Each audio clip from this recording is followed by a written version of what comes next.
नमस्कार, आदाब, सत श्री अकाल दोस्तों। मैं हूं अंची शर्मा और आप सभी का रियासी अपडेट्स में स्वागत है।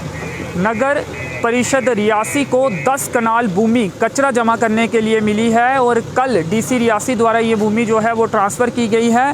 हमारे साथ इस समय एमसी रियासी के चेयरमैन सुदेश पुरी जी हैं। उनसे बातचीत करते हैं कि आखिर कहां पर ये अब कचरा जो है जमा किया जाएगा, कहां पर उन्हें 10 कनाल भूमि मिली है और इसके अलावा रियासी के बस स्टैंड में जो टाइलें डालने का काम है या फिर ब्लैक टॉपिंग का काम है वो कब तक हो जाएगा, इनसे बातचीत करते हैं। सर, स्वागत है आपका रियासी में। नमस्कार अंशुल जी। सर, कल हमने देखा एक खबर जो प्रेस नोट जारी हुआ था, 10 कनाल भूमि एमसी रियासी को ट्रांसफ़र कर दी गई है। अब कहाँ पे ये जगह ट्रांसफ़र हुई है और क्या काम इस जगह का रहेगा? क्या कचरा सिर्फ जमा किया जाएगा या वहाँ पे डिस्पोजल भी इसका किया जाएगा? और इसके साथ ही जो टाइल्स का काम है या फिर ब्लैक टॉपिंग का रियासी के बस स्टैंड का, वो कब तक हो जाएगा? अंशुल जी, पहले तो मैं आपको बता दूं कि जो 10 कनाल जगह के लिए हम जद्दोजहद कर रहे थे और मंगलवार को मेरे को फ़ोन आया कि डीसी साहब आपसे मिलना चाहते हैं। तो मैं उस वक्त जम्मू में था, वहाँ पे मिल नहीं सका और कल शाम को फिर उनका फ़ोन आया कि आपको मिलना चाहते हैं। तो मैं कल शाम को उनसे पास गया तो उन्होंने कहा कि आपको मुबारक हो, हमने 10 कनाल जगह जो है लैंड जो है मुशरफ बेटी के नाम कर दी है। तो मैंने उनको कहा जी आप पहले तो आपको मुबारक हो, क्योंकि जो ये कचरे का हमारा डंपिंग जो बस स्टैंड पे बना हुआ है, ये बहुत बड़ी देर से हमारी मांग थी कि हमें जगह मिल जाती, लेकिन उसके पहले भी हमें एक 10 कनाल 13 कनाल जगह मिली थी। उसका टेंडर भी हो गया था, लेकिन किसी वजह से वो रुक गया और आप दोबारा हमें ये जगह दे रहे हैं, इसके लिए आपका धन्यवाद। और मैं समझता हूँ कि जो काम डीसी साहब ने अभी किया है, तो अगर उसके ऊपर सही तरीके से काम होगा तो जैसे आपको पता है कि ये जो 10 कनाल जगह है उसकी 4 दीवारी होगी पहले, उसके बीच में 2 शेड बनेंगे, एक प्रोविज़न होता है जो मुशरफ कमेटी का, उसके टेंडर होंगे, उसका एस्टीमेट बनेगा, उसका कितना टाइम लगता है इसके बारे में अभी मैं आपको टाइम नहीं बता सकता, लेकिन 10 कनाल जो जगह है वो हमें डीसी साहब ने दी। ये माना जाए कि आने वाले समय में या फिर कुछ महीनों के बाद या कई महीनों के बाद भी अगर ज़्यादा भी टाइम लगा तो ये जो कचरा रियासी के बस स्टैंड में हम देखते थे, अब जो उठाया जा रहा है, आप देख सकते हैं दोपहर का समय, अब जाकर ये उठाया जा रहा है, इस समस्या से निजात मिलेगी, ये तस्वीर बदल जाएगी बिल्कुल। देखिए अंशुल जी, रियासी का कचरा है, क्योंकि हमारी जो छोटी गाड़ी है जहाँ हम ये कचरा डालते हैं, जहाँ हमारा डंपिंग चार्ज बना हुआ है, वहाँ हमारी छोटी गाड़ी जा नहीं सकती है, क्योंकि इकट्ठा तो हमने कहीं ना कहीं इसको करना है। उसी हिसाब से हमने बस स्टैंड पे जो रखा था, भाई इसको इकट्ठा करेंगे, उसके बाद हमारी जो जेसीबी है उसको लोड करके वो वहाँ पे जाती है गाड़ी। जहाँ तो वहाँ पे एक रोड बन जाए, पक्का रोड बन जाए, तो ये वहाँ पे छोटी गाड़ी भी जा सकती है। लेकिन जो अभी 2 साल हो गए मेरे को बैठे, 3 साल हो गए मैं बैठे हुए, मैं जहाँ पे देख रहा हूँ कि कहीं ना कहीं हमें कचरा तो इकट्ठा करना पड़ेगा। उसी हिसाब से हमें डीसी साहब ने जगह दी है, मैं समझता हूँ कि अच्छी बात है। और इसके ऊपर अगर गवर्नमेंट चाहे तो जल्दी से जल्दी वो काम हो सकता है, क्योंकि जो भी प्रोसीजर है उसका टेंडरिंग होगा, उसके पैसे आएंगे, फंडिंग आएगी, उसके बाद ही ये हमारा जो बस स्टैंड है क्लियर हो सकेगा। लेकिन आपने कहा कि कचरा यहाँ जमा किया जाता है, लेकिन हम देखते हैं कि दोपहर बाद ही इसको उठाया जाता है या दोपहर को ही, जैसे अभी काम चल रहा है, तो देरी क्यों की जाती है कचरा? देखिए अंचल जी, 10 बजे 11 बज जाते हैं, हमारे सफाई कर्मचारी जो है गलियों में रेडी लेके जाते हैं, जहाँ पे हमारी गाड़ी जाती है छोटी वाली, वहाँ पे ले जाते हैं। लेकिन जहाँ पहुँचते 12-1 तो बज जाता है कचरे को उठाने में, क्योंकि 10-11 बजे के पहले तो हमारे आपको पता है सफाई की जाती है गलियों में, तो उसी हिसाब से ये 1-2 बजे के बाद ही हमारा उठाया जाता है। लेकिन मैं फिर भी कोशिश करता हूँ कि इसको जल्दी से जल्दी यहाँ से उठाया जाए। बस स्टैंड में कचरा फैलाने से काफ़ी जो हिस्सा है वो कचरा ले लेता है और पार्किंग की जगह नहीं मिलती, फिर वाहनों को आगे लगना पड़ता है, ट्रैफिक जाम भी रहता है, काफ़ी समस्याएं रहती हैं। और अभी भी आप अगर देख रहे होंगे तो वहाँ पे पानी जमा है, कल रात को बारिश हुई थी, पानी जमा हो गया। तो ऐसी स्थिति कहीं ना कहीं बस स्टैंड में आप ये समझते हैं कि ये कहीं ना कहीं गलत थी, यहाँ पर नहीं बनाना चाहिए था, कहीं और बनाना चाहिए था? देखिए अंचल जी, मैं तो चाहता हूँ कि बस स्टैंड साफ़ सुथरा रहे, लेकिन हम करें तो करें क्या, कहाँ इसको डंपिंग करें? कोई घर के बाहर हमें तो रखने नहीं देता ये। लेकिन मैंने फिर भी कोशिश की है कि इस 2 साल में कोई ना कोई इसका हल निकल सके।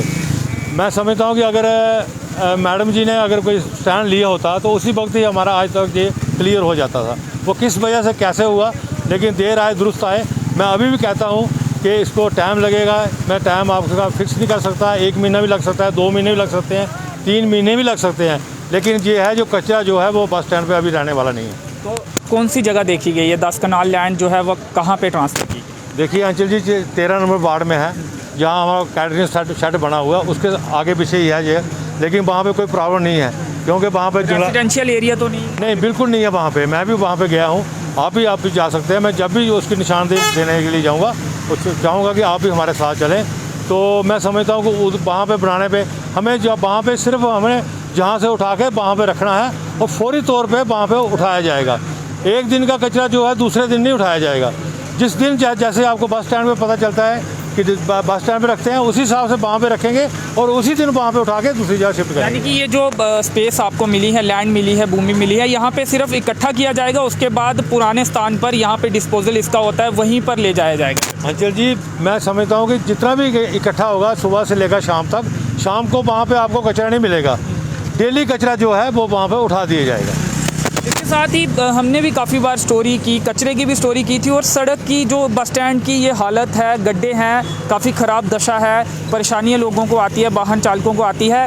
इस पर अभी तक क्या कुछ कर पाए हैं आप? क्या कोई टेंडर हुआ है इस पर? ब्लैक टॉपिंग या फिर टाइल का हम देख रहे थे, टाइल डाली जाए या ब्लैक टॉपिंग की जाए, इस पर लेकर भी विवाद सामने आया था। देखिए अंचल जी, मेरे बस में अगर ये हो ना तो मैं 1 हफ्ते के अंदर अंदर काम कर देता हूँ, क्योंकि 6-7 महीने मेरे जितेंद्र सिंह जी से बात हुई थी। उन्होंने 50 लाख रुपया डीसी मैडम को कहा था कि इनको दीजिए 50 लाख रुपया और आप जहाँ पे टाइल डलवाइए, लेकिन वो उसका एस्टीमेट बनते 3-4 महीने लगे, क्योंकि हमारा जो देरी क्यों हुई? मैं वही बोल रहा हूँ ना, हमारा जो इंजीनियर बिग है वो चला गया हमारा पीडब्ल्यूडी में। पीडब्ल्यूडी के बाद जो वो है वो करोड़ों रुपए के काम करने वाले इंजीनियर वहाँ पे बैठे हुए हैं।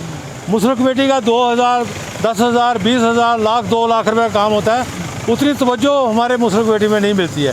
ये रियासी की बात नहीं है, जितनी भी मुस्लिम कमेटी हैं उनके प्रेसिडेंट, जब भी हमारी वहाँ ऊपर लेवल में बात होती है तो हम यही कहते हैं कि जो हमारा इंजीनियर बिग है वो वापस किया जाए, क्योंकि हमें वहाँ पे टाइम नहीं मिल देते हैं वो, क्योंकि उन्होंने अभी हमारे जैसे 13 वार्ड हैं, 13 वार्डों में हमें 3 इंजीनियर दिए हुए हैं, लेकिन वो कभी एक आता है, दूसरा नहीं आता है, दूसरा आता है, तीसरा नहीं आता है। उससे क्या होता है कि देरी हो जाती है। मेरी डीसी साहब से कल यही बात हुई थी कि जैसे भी हो सके हमें एक इंजीनियर दे दीजिए जो वो 13 वार्डों में काम करेगा, हमारे अंडर में रहेगा। वो जब भी किसी पार्षद को जरूरत होगी उसका एस्टीमेट बनेगा। अभी उन्होंने एक्सीडेंट साहब से कल भी बात की थी, क्योंकि हमारा जो एस्टीमेट है जो बस स्टैंड का 6 महीने का बढ़ रहा था एस्टीमेट। आप यकीन मानिए 1 हफ्ता पहले या 4 दिन पहले वो मुझे एस्टीमेट मिला है। मैंने एस्टीमेट को करके, क्योंकि ये जो 50 लाख तक होती है वो हमें करना पड़ती है, वो 50 लाख ही करके हमने दे दी है। कल डीसी साहब से भी बात हुई मेरी। एक जो हमारा माई प्राइड माई टोन, आप देखिए मेरे को लगता है 6 महीने हो गए हैं ये हुआ और 50 लाख रुपया मेरे पास उसका पड़ा हुआ है। वो पार्किंग के लिए रखा था, मैंने उसको 4 दीवारी कराने के लिए रखा था, लेकिन आप समझिए कि उसका भी अभी मेरे को 1 हफ्ता पहले जो है एस्टीमेट मिला है। 6 महीने लग गए एस्टीमेट बनते, अभी उसका टेंडरिंग होगा, 1 महीना वहाँ पे लगेगा, फिर ठेकेदार काम करेगा, लेकिन जो है बहुत डिले काम होता है। इसकी वजह से मैं भी निराश हो जाता हूँ। ये यूनियन टेरिटरी बनने के बाद ऐसा हुआ है कि आपका इंजीनियरिंग विंग वहाँ पे चला गया? देखिए मेरे ख्याल में ये जहाँ पर जम्मू कश्मीर की जो वो बनी है उसके बाद ही ये हुआ है। पहले भी क्योंकि हमारे मुस्लिम कमेटी में काम होते थे, एक इंजीनियर होता था, वही हमारा एस्टीमेट बनाता था और 1 हफ्ते के अंदर अंदर जितने भी 5-6 काम होते थे वो ऊपर से जाके सेक्शन करके ले आते थे। तो उसी वजह से हमारी जो है देरी हो रही है। मैं आपके माध्यम से गवर्नर साहब जो हैं हमारे यहाँ पे, मैं उनसे भी अपील करूँगा, और जो हमारे धीरज गुप्ता जी हैं उनसे भी 2-3 दफ़ा मीटिंग हो गई है, क्योंकि ये हर एक मुस्लिम कमेटी की पहचानी। डायरेक्टर अर्बन लोकल, हाँ, हमारी सर उन्होंने अपना रोना जो है वो ऊपर रोया है कि हमें ये जो है वापस इंजीनियर बिग जो है हमें वापस किए जाए। मैं आपके माध्यम से गवर्नर साहब से यही अपील करूँगा कि जैसे पहले चल रहा था जो इंजीनियर बिग था वो लोकल बॉडी को दिए जाए, और हमारे जो काम है देरी होती है उसको जल्दी से जल्दी हो जाए। तो अभी क्या टाइल डाली जाएगी या ब्लैक टॉपिंग की जाएगी, और क्या प्रोसेस कहाँ तक पहुँचा है, क्या स्टेटस है इस कार्य का? देखिए अंचल जी, इसका 49 लाख रुपए का जो है वो एस्टीमेट बन गया है। एस्टीमेट आज से 4 दिन पहले हमने करके जो है प्रोसीजर होता है हमारा वो हमने भेज दिया है। कल डीसी साहब ने भी उनसे बात की, एक्शन साहब से, उन्होंने कहा कि दोनों काम जो पार्किंग वाला है और जो बस स्टैंड का है। कल 12 तारीख थी, उन्होंने कहा कि 22 तारीख को जो है इसका टेंडरिंग का जो प्रोसीजर पूरा हो जाना चाहिए। अभी वहाँ पे क्या होता है क्या नहीं होता है वो बात की बात है। क्या उम्मीद है कब तक शुरू हो जाएगा कार्य? अंचल जी, टाइल लगेगी या फिर ब्लैक टॉपिंग? अंचल जी देखिए, मुझे कोई टाइल जहाँ लुक डालने का इशू नहीं था। जहाँ पे जैसे आपको पता है कि जहाँ पे पानी इतना रहता है कि लुक जहाँ पे ठहर नहीं सकती है। आपको पता है कि 2 साल पहले मैंने वहाँ पे टाइल डाली थी, कितनी बड़ी वहाँ पे गाड़ी चलती हैं, लेकिन आज टाइल का वही ऐसे की वैसी टाइल है। आप नेशनल हाईवे जाइए, जहाँ पे पानी रहता है वहाँ आपने देखा होगा वहाँ पे टाइल डाल दी है। ये मेरे लिए इशू नहीं था, लेकिन मैंने सब पार्षदों को कहा कि आप मान जाइए टाइल के लिए। ठीक है, अगर उसमें मैं गलत हूँ तो 2-4 साल के बाद इसको पता चल जाएगा कि टाइल कितनी ठहरती है। टाइल का हमें एक फ़ायदा ये होगा कि अगर 4 टाइलें हमारी उखड़ भी जाती हैं तो उसको टाइल को हम दोबारा लगा सकते हैं। लुक एक दफ़ा डाल दी हमने, 1 साल या 2 साल के बाद उसको खड्डा पड़ जाता है तो वो लुक डालने, इतनी सी लुक डालने वाला कोई नहीं आता है हमारा। तो वो पार्षद सारे मान गए थे और उन्होंने कहा कि ठीक है जैसे आप कह रहे हैं, और वो एक करके हमने दे दी है। और मेरे को लगता है कि इस महीने जहाँ नेक्स्ट जो 15 तारीख के पहले जो टेंडरिंग है जो हो जाएगा। रेलवे में जो इमारत आपने दी थी किराए पे, अब वो चले गए हैं, वहाँ पर क्या बनाने का प्रोग्राम है? पार्किंग बनाने की बात आपने भी कही है, कहाँ तक वो कार्य पहुँचा है और किस तरह की पार्किंग वहाँ पे बनेगी? और पेड पार्किंग होगी, किराए लिए जाएंगे, पैसे लिए जाएंगे मंथली तौर पर लोगों से, और फिर पार्किंग की सुविधा होने? देखिए अंचल जी, मैंने एक इसका DPR बनाया था, वो 5 फ्लोर का था। 2 फ्लोर नीचे जो है वो पार्किंग बनी थी और 3 फ्लोर जो है वो जहाँ शॉपिंग कॉम्प्लेक्स लगा लीजिए, जहाँ हॉल लगा लीजिए, उसी हिसाब से मैंने इसको 35 करोड़ रुपए का प्रोजेक्ट बनाया था। जब हमारी मीटिंग हुई जम्मू में आज से 1-1.5 महीना पहले धीरे गुप्ता जी से, तो मैंने उनको प्रोजेक्ट तो दिया था। मैंने कहा आप लैंड तो नहीं हमें दे रहे हैं, हमारे पास लैंड भी है, 14 कनाल लैंड है हमारे पास, तो एक पार्किंग बन जाएगी। उन्होंने कहा कि बहुत अच्छा ये आपने जो सुझाव दिया है। इतना पैसा एक दफ़ा तो मिल नहीं सकता, लेकिन उन्होंने कहा कि जब भी आप उसका एस्टीमेट बनाओगे तो 5 करोड़ रुपये उन्होंने मेरे से माना है कि फर्स्ट फेज़ पे आपको 5 करोड़ रुपये दिए जाएगा और नेक्स्ट 1 साल के बाद फिर 5 करोड़ रुपये दिया जाएगा।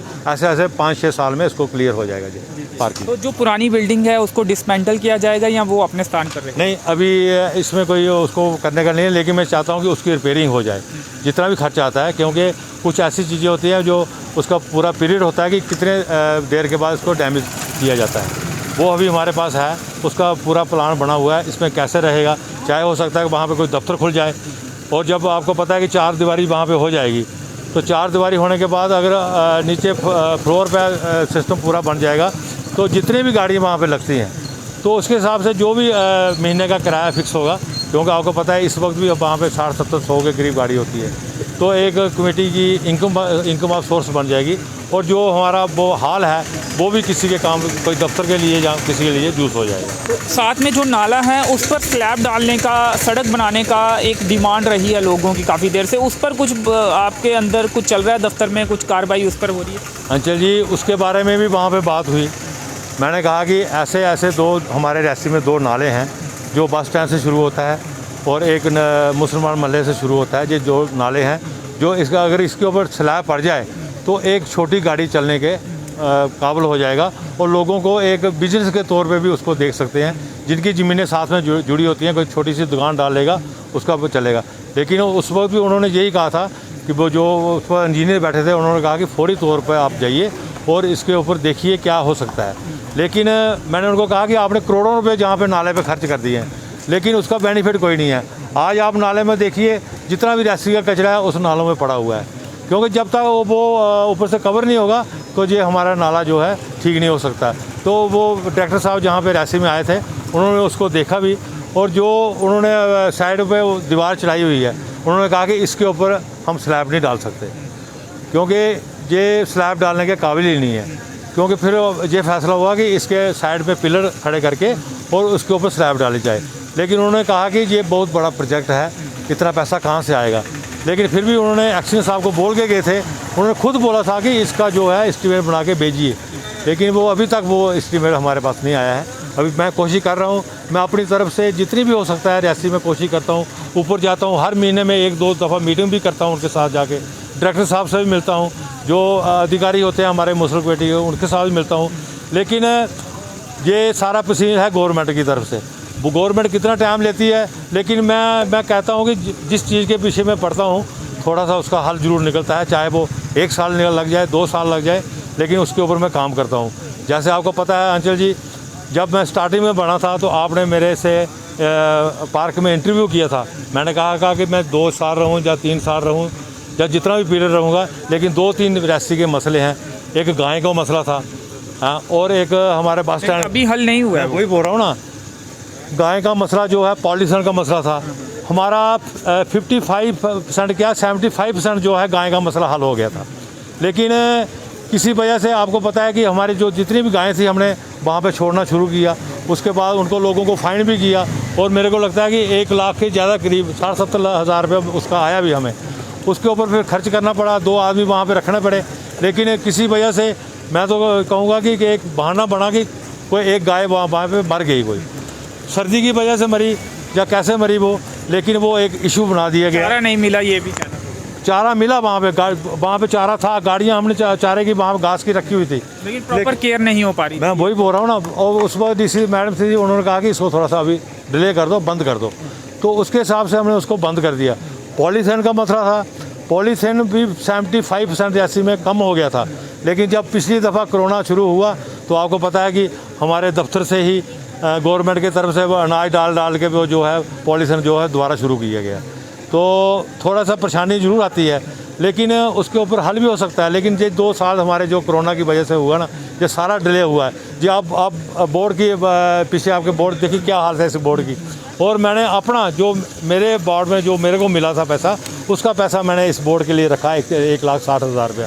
पिछली दफ़ा क्या हुआ, डिस्ट्रिक्ट प्लान का पैसा जो है इनकी PWD की वजह से हमारा वो लैप्स हो गया, पैसा हमें पैसा मिला ही नहीं। इसमें नाकामी आपकी गिनी जाएगी ना, क्योंकि आप उसके हेड हैं, आप उसे चेयरमैन हैं आप MC रियासी के, तो अगर पैसा लैप्स होता है तो जिम्मेवारी कहीं ना कहीं आपकी होगी, सवाल आपसे पूछे जाएंगे। मैं वही बोल रहा हूँ ना, उसमें हमारा क्या होता है, हमारा पूरा सिस्टम बना के जितने भी 10 लाख रुपये था वो हमने पूरा जो हुआ था वो टेंडरिंग कराने के लिए दे दिया था। उसके बाद वो हम लेटर भी लिखते गए, जो भी होता था हमने अपनी कार्रवाई हमारी होती है लिखित तौर पे हम कार्रवाई करते हैं। लेकिन वो पैसा जो है वो 7.5 लाख रुपये हमारा लैप्स हो गया, और वो 7.5 लाख रुपये अभी इस बार हमें वो मिला है। और वो इस बार वो अभी मैं कहता हूँ कि क्योंकि आपको पता है कि 1.5 लाख रुपये का या 2 लाख रुपये का या 50,000 रुपये का काम होता है, ठेकेदार कोई लेता नहीं है, क्योंकि ठेकेदार सोचता है कि बड़ा काम होगा तो हमें कुछ 4 पैसे मिलेंगे। 50,000 रुपये या 1.5 लाख रुपये का कोई टेंडरी एक दफ़ा नहीं 2-2, 3-3 दफ़ा उसकी टेंडरी हो गई है, लेकिन अभी तक हुआ नहीं। लेकिन मुझे लगता है कि वो शायद भी इस हफ्ते में वो भी टेंडरी हो जाएगी। ये काम जल्दी हो जाएगा। मैं वही बोल रहा हूँ ना, ये जो पैसा मुझे मिला था, मेरी गली के लिए मिला था, मैं वो ही पैसा मैंने जहाँ पे रखा है, क्योंकि मैं चाहता हूँ कि कुछ ऐसी चीज़ें ऐसे शहर में बन जाएँ जिसके हिसाब से कोई पता चले भाई कोई चीज़ बनी है। अभी ये आपका स्टैचू आप देख रहे हैं, कब का हमारा स्टैचू जो अनकम्प्लीट बना हुआ है, इसके लिए भी जो पैसा मुझे मिलता था मैंने वो इसके लिए रखा है पैसा। जो पीछे वो बोर्ड बनी हुई है उसके लिए भी मैंने 2.5 लाख रुपये दोनों स्टैचू के लिए उसके लिए रखा है। स्टैचू में अब क्या और होने जा रहा है? स्टैचू में इसमें एक ग्रिल थी, चारों तरफ ग्रिल लगनी है स्टील की, उसके ऊपर लाइटें लगनी है। उसका जो एस्टिमेट मेरे पास आ गया है, और 2 एक इसका है और इसका 2.5 लाख रुपए का वो भी टेंडरिंग होने वाली है। हम देखते थे MC रियासी में 2 जो पार्षद थे वो कहीं ना कहीं कड़ा विरोध करते थे आपकी नीतियों का, आपके फैसलों का, आपके खिलाफ बोलते थे, लेकिन अब वो भाजपा पे आ गए हैं। तो ऐसे में अब थोड़ा सा आसानी हो गई है आपको कार्य करने में, क्योंकि अब कोई बोलने वाला नहीं दिखता आपके खिलाफ। देखिए अंचल जी, अपोजिशन का काम कहीं ना कहीं अब नहीं। देखिए जी अंचल जी, वो अपनी अपोजिशन करते थे, लेकिन मैंने उस पर भी उनको विरोध नहीं किया। जो भी उन्होंने कहा उस बात को माना है मैंने, लेकिन गलत काम के लिए मैं कभी भी तैयार नहीं होता। ऐसा क्या गलत काम कहा था? मैं गलत काम के लिए हर बात में किसी सही काम को भी विरोध करना जब अपोजिशन नहीं होती है।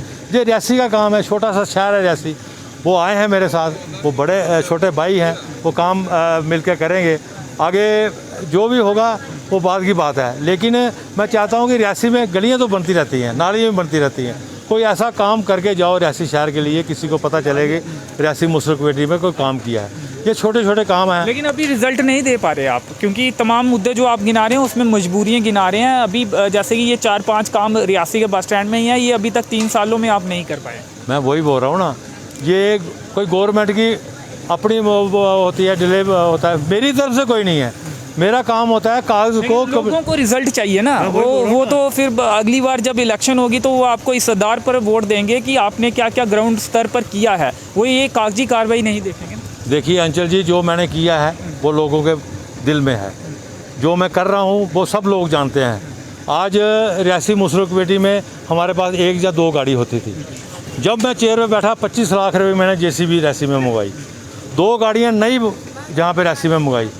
कहने का मतलब है कि आज अगर गलियाँ बन रही हैं, जहाँ कोई हमारा मुसरुक बेटी का काम हो रहा है तो मेरे बैठे हुए हो रहा है ना। अगर किसी पार्षद को 10 लाख रुपये मिल रहा है तो मैं ही उनको दे रहा हूँ ना, चाहे वो कांग्रेस का है चाहे वो BJP का है। लेकिन 13 पार्षदों का बिल्कुल जो भी हिस्सा बनता है मैं सबको देता हूँ। हिस्से की बात अगर आपने की तो वार्ड नंबर 11 का एक इशू बना था, वहाँ पे आपने वहाँ का हिस्सा उस वार्ड को नहीं दिया था, अपने वार्ड में पैसा लगाया। अंचल जी, बहुत अच्छा आपने सवाल पूछा है, क्योंकि जब मैडम कहीं ना कहीं ये कारण भी हो सकता है कि वहाँ पे भाजपा की जो कैंडिडेट थी वो हार गई। देखिए अंचल जी, वहाँ पे 3 काम मैडम जी ने मेरे को बताए थे, 3 काम। वो तीनों काम मैंने उनके टेंडर लगाए, उसके बाद वो बेचारे गुजर गए। लेकिन जो काम उन्होंने दिए थे वो मैंने फाइनल किए।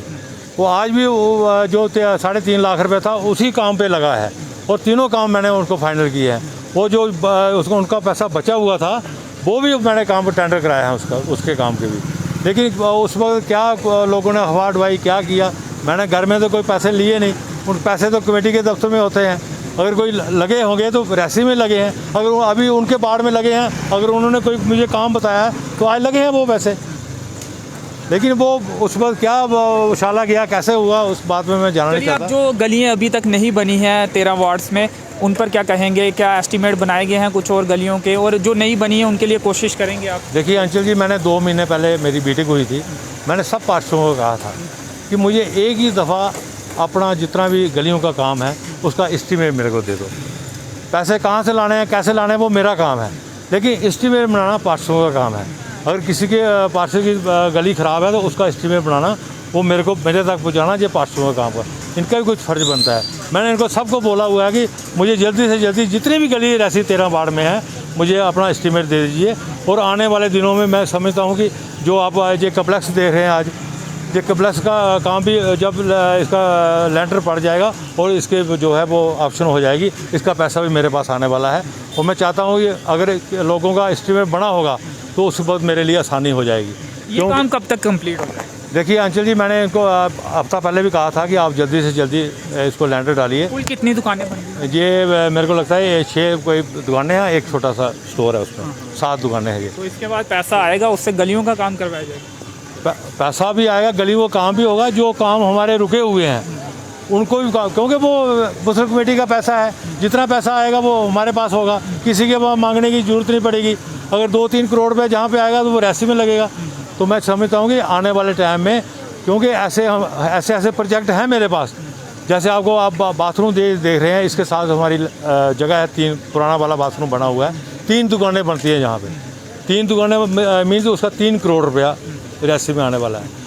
कोई प्रोजेक्ट बनाना पड़ता है, मतलब उसको आगे चलाना पड़ता है, लेकिन पीछे कितना टाइम लगता है। जब फाइल ही रियासी में पड़ी रहेगी, ऊपर जाएगी नहीं तो कैसे काम होगा? सरकारें तो आपकी हैं, फिर भी फाइलें रियासी रह रही हैं। नहीं, ये मैं रियासी की बात नहीं कर रहा हूँ, मैं सारे जम्मू कश्मीर की बात कर रहा हूँ। कोई प्रोसीजर होता है गवर्नमेंट का, काम करना उनके बस में होता है। मैं कहता हूँ अंचल जी, मैं आप यकीन मानिए, मैं अगर सांसद जब आपके हैं, पूर्व सरकार भी, पूर्व विधायक भी आपके रहे, तब सरकारें आपकी, ये सिस्टम निज़ाम बदला क्यों नहीं गया?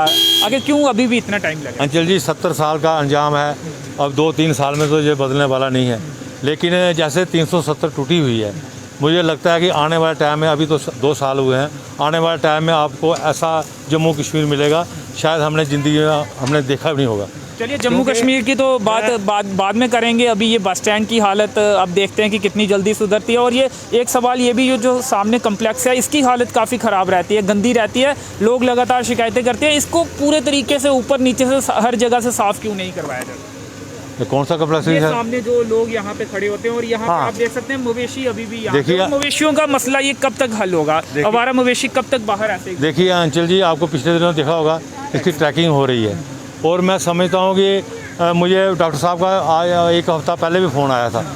कुछ लोग ट्रैकिंग कराने के मूड में नहीं है, उनके घर में जा रहे हैं, लेकिन वो कहते हैं कि हमने सुबह का माल खोल दिया है, ये बहाने लगाते हैं। मैंने उनको कहा कि आप एक लेटर लिखिए डीसी ऑफिस में, भाई ऐसे ऐसे लोगों के पास गायें हैं, वो आप ट्रैकिंग नहीं करा रहे हैं, तो बाई फोर्स उनकी ट्रैकिंग कराइए। और कुछ दिनों के बाद हमें ये गाय मिलेगी।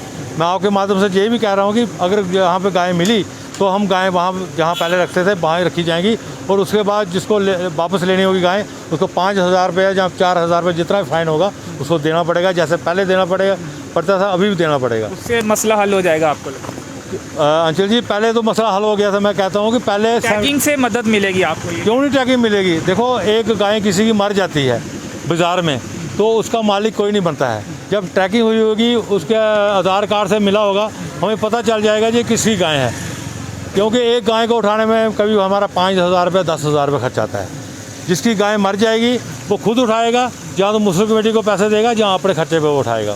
क्योंकि जो गाय मर जाती है, अब कोई गाय अगर किसी गाड़ी के नीचे आ जाती है, किसी टांग टूट जाती है, उस पर जो मालिक बन जाते हैं, 2-4 हज़ार रुपये 5,000 रुपये उनसे लेते हैं ज़बरदस्ती। कहने का मतलब है कि आप गाय रख रहे हैं, गाय को घर में रखिए, क्यों बाज़ार में खुला छोड़ रहे हो? आप दूध ले रहे हो, गाय को बाज़ार में छोड़ रहे हो, और फिर आपको उसके बाद वो गाय का नुकसान हो जाता है, फिर आप मानते नहीं हो कि हमारी गाय है ये। तो इससे बेहतर यही होगा कि अपनी अपनी गाय को बांध के रखिए। अगर आपने गाय को नहीं पाल सकते तो रखने की ज़रूरत क्या है? दे दीजिए किसी को, गरीब आदमी को, वो सेवा करेगा गाय की। तो ये कम्प्लेक्स में सफाई क्या करवाई जाएगी पर्याप्त रूप से, अच्छे से सफाई? देखिए अंचल जी, सुबह हमारे जो सफाई कर्मचारी है वो झाड़ू लगाते हैं, लेकिन इसको एक बार अच्छे से सफाई करने की ज़रूरत है, ऊपर से भी सफाई करने की ज़रूरत है। मैं कहता हूँ कि आपके सामने मैं एक दफ़ा इसकी पूरी सफाई कराऊंगा, लेकिन दूसरे दिन इसकी हमें भी बुला लीजिएगा, हम भी कवरेज करेंगे उसकी, लेकिन अच्छे से सफाई। और मैं कहता हूँ, आज संडे है, नेक्स्ट संडे को मैं चाहता हूँ कि इस पूरा प्रेशर मार के ऊपर जितना भी इसको है तो उसको दुला देंगे और आपको भी बुलाएंगे। लेकिन उसके बाद मुझे सवाल नहीं पूछना है, उन दुकानदारों को सवाल में पूछना है जो वहाँ पे कॉम्प्लेक्स पे बैठे हुए हैं। क्योंकि 3-4 जब बलदेव जी MLA थे तो उस पर इसका एक बना था कि जहाँ पे एक बैठने के लिए सीटें लगाई जाएँ, लेकिन दुकानदारों ने विरोध किया, वो सीटें लगने नहीं दी। वो आज सीटें वो शिव जी मंदिर के बाहर लगी हुई हैं, आपने देखा होगा। लेकिन करे तो करे क्या? विरोध क्यों था उनका? उस पर भगवान जाने उन्होंने क्या कहा, क्योंकि इधर चाहते थे कि जहाँ पे रेलिंग हो जाए और बीच में रास्ता बन जाए और जहाँ पे बैठने के लिए जहाँ पे बन जाए, तो उस पर दुकानदार नहीं माने। तो उस पर तो आपको पता है, जैसे सियासी एक पिक्चर होती है उसके हिसाब से चला जाता है। किसी ने विरोध किया तो काम बंद हो गया। शुक्रिया हमसे बातचीत। Thank you. तो MC रियासी के चेयरमैन सुदेश पुरी जी ने कहा है कि रियासी में बस स्टैंड में जो ये कचरा यहाँ पे जमा किया जाता है, ये तस्वीर अब जो है अगले कुछ महीनों में बदलने जा रही है, क्योंकि 10 कनाल जो भूमि है वो DC रियासी द्वारा ट्रांसफ़र की गई है MC रियासी को। और इसके साथ ही अन्य कुछ मुद्दों पर भी इन्होंने जवाब दिए हैं। इनका कहना है कि रियासी में पेड पार्किंग भी बनाई जाएगी और उसके अलावा भी रियासी में बस स्टैंड में जो विभिन्न कार्य हैं वो भी करवाए जाएंगे। तो चलिए फ़िलहाल इस इंटरव्यू में इतना ही। मेरे सहयोगी नरेश भगत के साथ मुझे दीजिए अनुमति। धन्यवाद।